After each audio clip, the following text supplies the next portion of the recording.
आज तक देख रहे हैं आप, साथ आपके मैं हूं अर्पिता। आप सभी को दीपावली की बहुत बहुत शुभकामनाएं। हम सब जब घर में पूजा पाठ करते हैं दीपावली के दिन तो कई सवाल मन में होते हैं, कैसे पूजा करें। हर कोई पंडित घर पे बुला के पूजा कर नहीं पाता। आज तक आपके लिए इन चीज़ों को आसान बनाने जा रहा है। आप बहुत विधि विधान से ये समझेंगे कि कैसे आपको दीपावली की पूजा अर्चना करनी चाहिए। पंडित राजकुमार शास्त्री जी हमारे साथ हैं। पंडित जी बहुत बहुत स्वागत है आपका। प्रणाम। तो सबसे पहले पंडित जी, किस तरह विधि, क्या क्या सामान हमें पूजा के लिए चाहिए, वो जरा विस्तार से बताइए। जी देखिए अर्पिता जी, आज दीपावली का ऐसा पर्व इस वर्ष आ रहा है जो कि अत्यंत महत्वपूर्ण है। दीपावली भारतीय त्योहारों में अपने आप में महत्वपूर्ण है क्योंकि धन के बिना किसी का गुजारा होता नहीं, और धन यदि किसी को चाहिए तो वह केवल और केवल दीपावली की पूजन से प्राप्त होता है। चाहे शुभ लाभ, स्थैर्य, धैर्य, आरोग्यता, समृद्धि, ये समस्त वस्तुएं केवल दीपावली को देवी लक्ष्मी का पूजन करने से एक वर्ष तक उसको प्राप्त होता रहता है। तो देखिए, धन प्राप्ति के लिए दीपावली में देवी लक्ष्मी के बहुत सारे प्रयोग हैं, लेकिन उसमें जैसे आप यहाँ पर खील और बतासे रखे हुए हैं, यह खील और बतासे समृद्धि का और मधुरता का प्रतीक है। यदि आप देवी लक्ष्मी की पूजा में खील अर्पण करते हैं, बतासे देवी को अर्पण करते हैं, क्योंकि यह शुक्र का कारक है। ज्योतिष शास्त्र में सफ़ेद वस्तुओं का संबंध शुक्र ग्रह के साथ में होता है, और जिस जातक की, जिस साधक की जन्म कुंडली में बृहस्पति बलवान है और शुक्र बलवान है, उस साधक का यह जन्म भी सफल है। भौतिक सारे संसाधन उसको प्राप्त होते हैं और पारलौकिक आध्यात्मिक सुख भी उसको प्राप्त होते हैं। यहाँ जो आपने हल्दी रखी है, ये हल्दी देखिए, कैमरा के माध्यम से मैं कहता हूँ दिखाने के लिए, यह हल्दी बृहस्पति ग्रह का प्रतिनिधित्व करती है, और यह जो सफ़ेद वस्तुएं हैं यह शुक्र ग्रह का प्रतिनिधित्व करती हैं, और इस प्रकार से दोनों मिलकर के साधक के जीवन को सुख और संपन्न बना देते हैं। पंडित जी, ये हल्दी ऐसे ही या फिर जो पाउडर फॉर्म में होती है वो भी रख सकते हैं?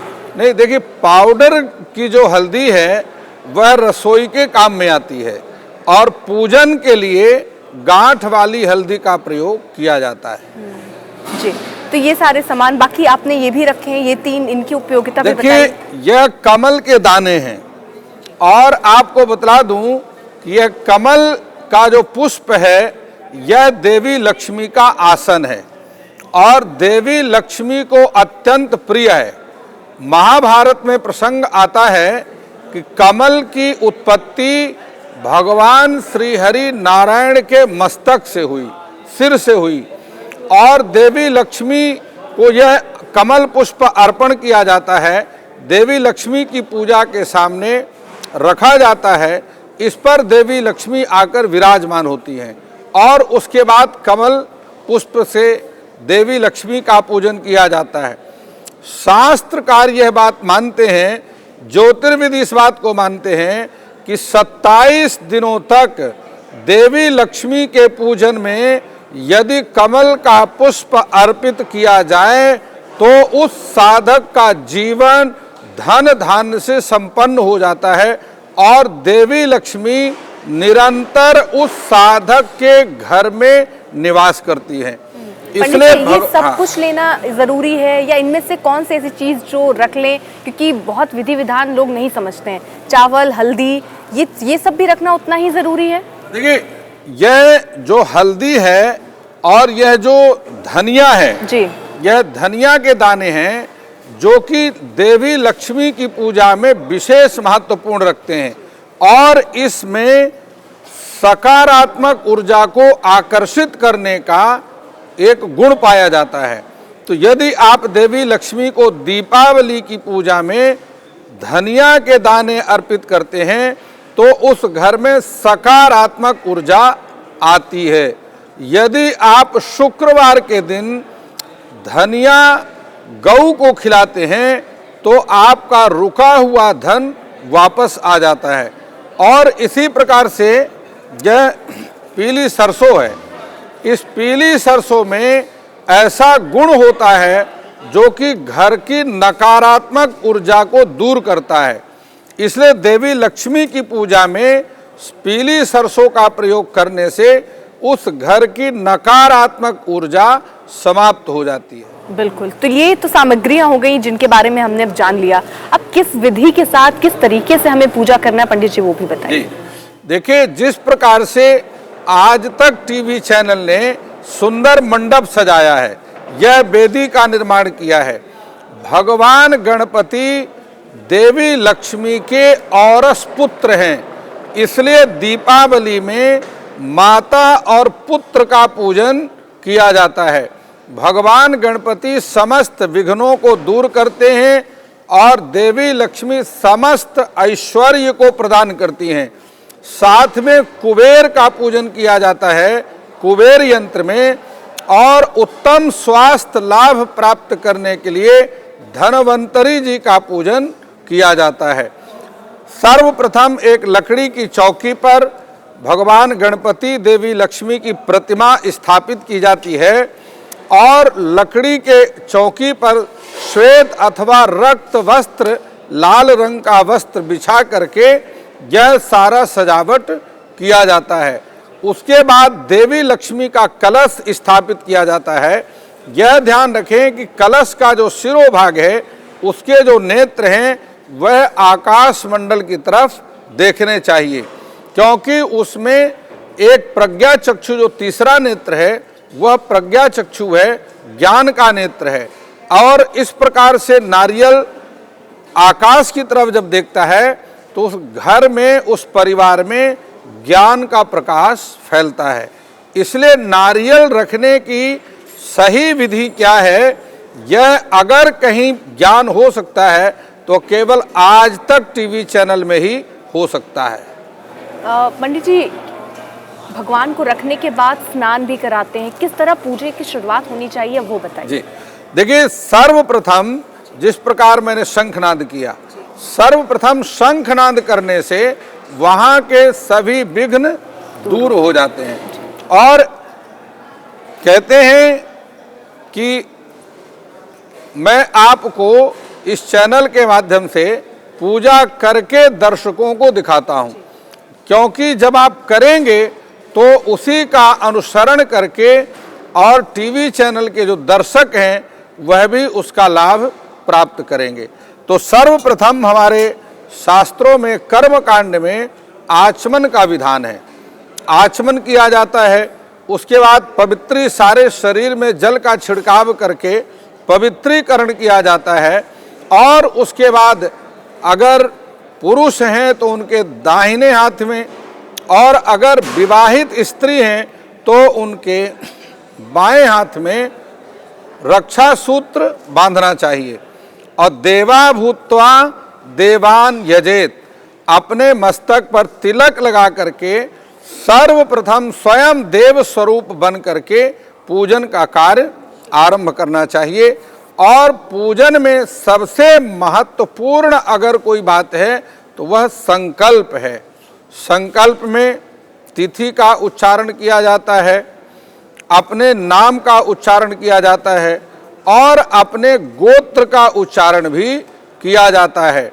जिस मनोकामना को लेकर के आप देवी लक्ष्मी का पूजन कर रहे हैं उस मनोकामना की अरदास भी लगाई जाती है जी। तो दर्शकों के लिए एक बार मैं आपको करके दिखाता हूं। ओम, आज पहले आचमन कर लीजिए, हाथ धो लीजिए। हस्त प्रक्षाल्य ऋषिकेशाय गोविंदाय मधुसूदनाय नमः, पी लीजिए। ओम केशवाय नमः, ओम ऐं 3 बार। ऐं आत्मतत्त्वं शोधयामि नमः स्वाहा। ओम ह्रीं विद्यातत्त्वं शोधयामि नमः स्वाहा। ओम क्लीं सर्वतत्त्वं शोधयामि नमः स्वाहा। हस्त प्रक्षाल्य, हाथ धो लीजिए। अब देखिए, सर्वप्रथम दिगन्यास करेंगे। ये पीली सरसों है और पूजन से पहले हम दिगन्यास करते हैं, अर्थात पृथ्वी की 8 दिशाओं को हम बांधते हैं, जिससे कोई विघ्न बाधा उस स्थान पर उपस्थित ना हो सके। तो मेरे साथ आप एक मंत्र बोलेंगी, ओम ओम अपसर्पन्तु अपसर्पन्तु ये भूता ये भूताः ये भूता ये भूताः भूमि भूमि संस्थिता संस्थिता ये भूता ये भूता विघ्न विघ्न कर्तारा कर्तारा ते नश्यन्तु ते नश्यन्तु शिवाज्ञया। शिवाज्ञया। इस मंत्र का अर्थ है, मेरे घर में, मेरे परिवार में, मेरे व्यापार में विघ्न उपस्थित करने वाली सभी नकारात्मक शक्तियां मुझे मेरे घर, परिवार, व्यापार स्थान को छोड़कर अन्यत्र स्थान बना लें। मैं पूजन कर रहा हूं, देवी लक्ष्मी के दूत आएंगे और यदि आप स्थान को छोड़ते नहीं हैं तो जबरदस्ती पकड़कर बाहर निकाल देंगे। अब इसे आपने चारों दिशाओं में छोड़ना। सबसे पहले पूर्व दिशा में ओम प्राच्यै नमः, ओम अवाच्यै नमः, ओम प्रतीच्यै नमः, ओम उदीच्यै नमः, ओम ऊर्ध्वराय नमः, ओम भूम्यै नमः, पृथिव्यै नमः, वसुंधरायै नमः, आधार शक्त्यै नमः। पंडित जी, पूजा का शुभ मुहूर्त क्या है? अर्पिता जी, शास्त्रकार और ज्योतिर्विद, वास्तुविद यह मानते हैं कि देवी लक्ष्मी का पूजन स्थिर लग्न में करना चाहिए।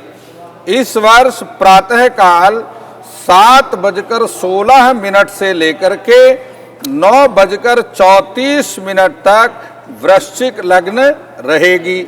यह स्थिर लग्न है। उसके उपरांत मध्याह्न काल में 1:20 से 2:46 तक कुंभ लग्न विद्यमान रहेगी। इस कुंभ लग्न में भी पूजा करना उत्तम होता है। इसी प्रकार से सायंकाल में 5:40 से 7:34 तक वृष लग्न गोचर करेगी। यह भी स्थिर लग्न होता है। इसी प्रकार रात्रि में 12:11 से लेकर के 2:41 तक सिंह लग्न रहेगी। यह भी स्थिर लग्न है और स्थिर लग्न में पूजन करने से देवी लक्ष्मी का स्थायी निवास साधक के घर में 1 वर्ष तक बना रहता है। इसके अतिरिक्त यह ध्यान रखना है, चूंकि दीपावली रविवार को है और रविवार को सायंकाल में 4:30 से 6 बजे तक राहु काल रहेगा। इस राहु काल में पूजा करने की गलती नहीं करना है, क्योंकि कोई भी शुभ कार्य राहु काल में नहीं किया जाता है। अब इसके अतिरिक्त आप शुभ की चौघड़िया, यदि आप व्यापार करते हैं, व्यापारी हैं या कोई बड़ा इन्वेस्टमेंट करने वाले व्यक्ति हैं, कहीं आप बड़ा मोटा पैसा लगाते हैं, तो लाभ की चौघड़िया अथवा अमृत की चौघड़िया में भी देवी लक्ष्मी का पूजन कर सकते हैं। चलिए पंडित जी, अब बताइए कि कैसे पूजा की शुरुआत करनी चाहिए। ओम स्वस्ति न इंद्रो वृधश्रवाः, स्वस्ति नः पूषा विश्ववेदाः, स्वस्ति नस्तार्क्ष्यो वारिष्ठनेमि, स्वस्ति नो बृहस्पतिर्दधातु, पायाः पृथिव्यां पयोखधेषु, पायोः दिव्यन्तरिक्षे पयोधाः, पायस्वतिः प्रदिशा सन्तु मह्यम्, विष्णोरराटमसि विष्णु शानप्त्रेस्थो, विष्णु शिवरसि विष्णु ध्रुवोऽसि वैष्णवमसि विष्णवे त्वा। ओम अग्निर्देवता वातो देवता सूर्यो देवता चंद्रमा देवता वसवो देवता रुद्रा देवतादित्या देवता मरुतो देवता विश्वे देवा देवता बृहस्पतिर्देव इंद्रो देवता वरुणो देवता। इस प्रकार से स्वस्ति वाचन करने के बाद गणेश स्मरण करना चाहिए, गणेश आवाहन करना चाहिए और भगवान गणेश जी का पंचोपचार पूजन करना चाहिए। ये आप गणेश जी के चरणों में अर्पण कर दीजिए। इसके बाद देवी लक्ष्मी का आवाहन किया जाता है। अब मैं आपके चैनल के माध्यम से दर्शकों को देवराज इंद्र ने जिन मंत्रों से देवी लक्ष्मी का स्तवन किया और देवी लक्ष्मी का स्तवन करके स्वर्ग का पूरा सुख राज्य प्राप्त किया, वह मंत्र सुनाता हूँ। इसको लक्ष्मी अष्टकम कहते हैं। ओम नमस्तेस्तु महामाये श्रीपीठे सुरपूजिते शंख चक्र गदाहस्ते महालक्ष्मी नमोस्तुते स्थूल सूक्ष्म महारौद्रे महाशक्ति महोदरे महापाप हरे देवी महालक्ष्मी नमोस्तुते सर्वज्ञे सर्ववरदे सर्वदुष्ट भयंकरी सर्वदुःख हरे देवी महालक्ष्मी नमोस्तुते। देवी लक्ष्मी जी के चरणों में अर्पण कर दिया जाए। ऋग्वेद में श्री सूक्तम नाम का स्तोत्र भी आता है और श्री सूक्तम का स्तोत्र का पाठ करने से साधक धन धान्य से संपन्न हो जाता है। इसी प्रकार यदि आपका कहीं पैसा रुक गया है तो भगवान शंकराचार्य जी द्वारा निर्मित कनक धारा स्तोत्र का पाठ करने से वह धन धीरे धीरे वापस 1 वर्ष के अंदर आ जाता है। यह पंचोपचार पूजन है। इसके बाद हम कलश का पूजन करेंगे। कलशस्य मुखे विष्णु कंठे रुद्रः समाश्रितः मूले अस्य स्थितो ब्रह्मा मध्ये मातृगणः स्मृता कुशौ तु सागरः सर्वे सप्तदीप वसुन्धरा ऋग्वेदो यजुर्वेदः सामवेदो अथर्वणा अंगैश्च सहिता सर्वे कलशम तो समाश्रिता। कलश में छोड़िए ऊपर। अत्र गायत्री सावित्री शांति पुष्टिकरी तथा आयान्तु देव पूजार्थ दुरितक्षय कारकम गंगे च यमुने चैव गोदावरी सरस्वती नर्मदे सिंधु कावेरी जले अस्मिन् सन्निधिं कुरु। इसके उपरांत हम यक्षराज कुबेर जो धन के अध्यक्ष हैं, भगवान शिव के कृपा से यक्षराज कुबेर का पूजन करेंगे। आप मेरे साथ बोलेंगे ओम ओम यक्षाय यक्षाय कुबेराय कुबेराय वैश्रवणाय वैष्णवाय धन धान्य समृद्धिम समृद्धिम देहि देहि दापय तापय दापय तापय स्वाहा स्वाहा यक्षाय यक्षाय कुबेराय कुबेराय धनाध्यक्षाय धनाध्यक्षाय नमः। नमः। आप ये ज्योति के पास अर्पण कर दीजिए। यह भगवान सभी सबसे पहले आपने भगवान गणपति का आवाहन किया, फिर देवी लक्ष्मी का आवाहन किया और फिर कलश में समस्त तीर्थों का आवाहन किया। इसके बाद आपने कुबेर का आवाहन किया। अब हम पंचोपचार पूजन आरंभ करेंगे। सर्वप्रथम आप इस जल के द्वारा और जल का छिड़काव करेंगे। अच्छा पंडित जी, बहुत सारे लोग पान के पत्ते के साथ करते हैं, फूल सही है या पत्ता?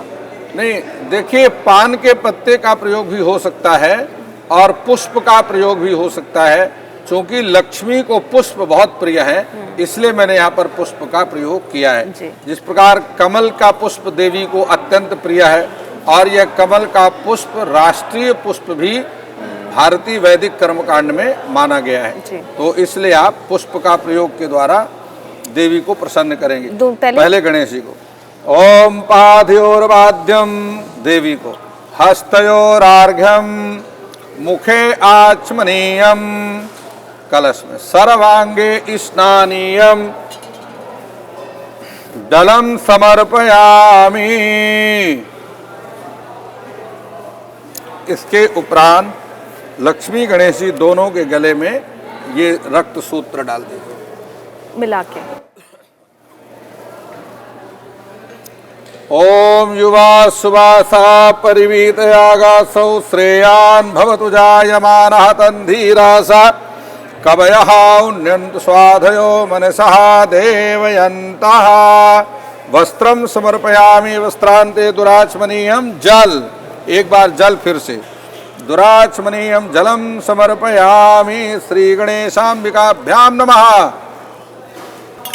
गंध द्वाराम, तिलक कर दीजिए, गंध द्वाराम दुराधर्षाम नित्यपुष्ट, अनामिका से, गंध द्वाराम दुराधर्षाम नित्यपुष्टाम करीषणीम ईश्वरीं सर्वभूतानां तामिहोपहवे श्रिया।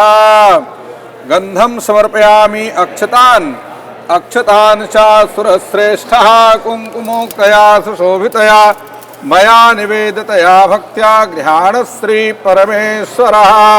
अक्षतान् समर्पयामि, धूपम दीपम। अब आपने 7 बार ये ज्योति सभी देवताओं को घुमाना है। ओम इदगम हविः प्रजननम में अस्तो दशवीरगम सर्वगणगम स्वस्तये आत्मशनि प्रजाशनि पशुशनि लोकशन्न भयशनि अग्निः प्रजा बहुला में करो तन्नम पयो रेतो अस्मासु धत्त।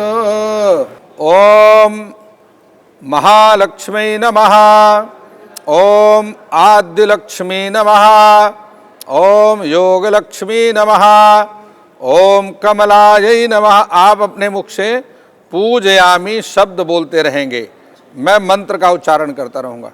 चलिए, ओम अणिम्नै नमः। ये अष्ट लक्ष्मी हैं, अष्ट सिद्धियां हैं, उनका पूजन विशेष रूप से होता है।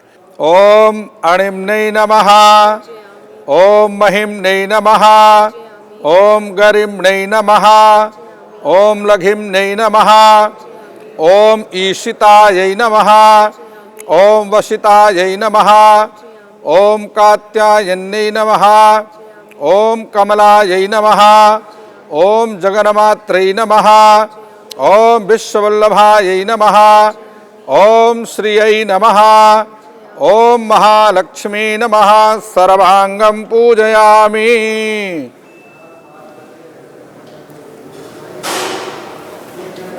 यह भी चढ़ा दीजिए, इसको भी अर्पण कर दीजिए। अब हल्दी की गांठे के इसी तरीके से। ओम महालक्ष्मी नमः पूजयामि, ओम आद्यलक्ष्मी नमः पूजयामि, ओम वैभवलक्ष्मी नमः पूजयामि, ओम संतानलक्ष्मी नमः पूजयामि, ओम गजलक्ष्मी नमः पूजयामि, ओम अणिम्नै नमः, ओम महिम्नै नमः, ओम गरिम्नै नमः, ओम लघिम्नै नमः, ओम इशितायै नमः, ओम वशितायै नमः, ओम कात्यायन्यै नमः, ओम पद्माननायै नमः, ओम पद्मप्रियायै नमः, ओम कमलपत्राक्षै नमः पूजयामि। अब धनिया की उसी तरीके से, है ना। ओम इदगम हविः प्रजननम में अस्तो दशवीरगम सर्वगणगम स्वस्तये आत्मशनि प्रजाशनि पशुशनि लोकशन्न भयशनि अग्नि प्रजा बहुला में करो तन्नम पयो रेतम अस्मासु धत्त। बस अब आप कमल के दाने चढ़ाइए। ओम भूरिदा भूरिदेहिनो मादभ्रम भूरया भर भूरिनो धेदिंद्रदित्ससी। चलिए अब आप बोलेंगे ओम ओम भूरिदा भूरिदा भूरी भूरी देहिनो देहिनो मादभ्रम माधवम भूरया भर भूरया भः भूरिनो भूरिनो धेदिंद्र धेदिंद्र दित्ससी। दित शशि। इस मंत्र का अर्थ है कि हे लक्ष्मी देवी, आप मुझे जितना धन दे रही हैं यह पर्याप्त नहीं है, इसलिए आप मुझे बोरी भर भर कर धन दीजिए। ये ऋग्वेद का मंत्र है। इस मंत्र का लक्ष्मी दीपावली में उच्चारण करने से उस घर के साधक से प्रसन्न होकर देवी लक्ष्मी बोरी भर भर कर धन भेजती है। जी, तो ये आखिरी इस तरह पूजा वो करना। बाद में पंडित जी विसर्जन कैसे करेंगे हम? सबसे अंत में आरती की जाती है और आरती के अंत में जिन देवताओं का आपने आवाहन किया है उनका विसर्जन किया जाता है। लक्ष्मी गणेश शुभ लाभ स्थैर्य धैर्य आरोग्यता मेरे घर में निरंतर निवास करें। आवाहित तामसिक देवता अपने अपने स्थान को प्रस्थान करें, ऐसी प्रार्थना की जाती है। आरती की क्या विधि है पंडित जी? अब आप आरती इसको घुमा। जी, देखिए, आरती सर्वप्रथम 4 बार चरणों की, 3 बार नाभि की, 2 बार हृदय की और 1 बार मुखमंडल की करने के बाद 7 बार सारे शरीर की आरती सर्वांगों की उतारी जाती है। ओम चंद्रमा मनसो जात चक्षो सूर्यो अजायत श्रोत्राद्वायुश्च प्राणश्च मुखादग्नि रजायत। ओम जय लक्ष्मी माता मैया जय लक्ष्मी माता, तुमको निस दिन ध्यावत मैया जी को सदा मनावत हर विष्णु विधाता। ओम जय लक्ष्मी माता उमा रमा ब्रह्माणी तुम ही जग माता, मैया तुम ही जग माता। सूर्य चंद्रमा ध्यावत सूर्य चंद्रमा ध्यावत नारद ऋषि गाता। ओम जय लक्ष्मी माता। जलेन शीतलीकरणं पुष्पै देवाभिवन्दितम् आरोग्यार्थे वारार्तिक्यं प्रतिग्रहणं मंत्रपुष्पांजलि। पंडित जी बहुत बहुत शुक्रिया आज तक पर आने के लिए और इतने आसान तरीके से कैसे आज के दिन पूजा अर्चना करना है वो हमें बताने के लिए बहुत बहुत शुक्रिया। आपके चैनल के माध्यम से मैं समस्त देशवासियों को दीपावली के शुभ कल्याण हेतु और तमसो माँ ज्योतिर्गमय अस्तो माँ सद्गमय मृत्युर्मा अमृतम गमय ऐसी हार्दिक कामना शुभकामना करता हूँ। सादर प्रणाम।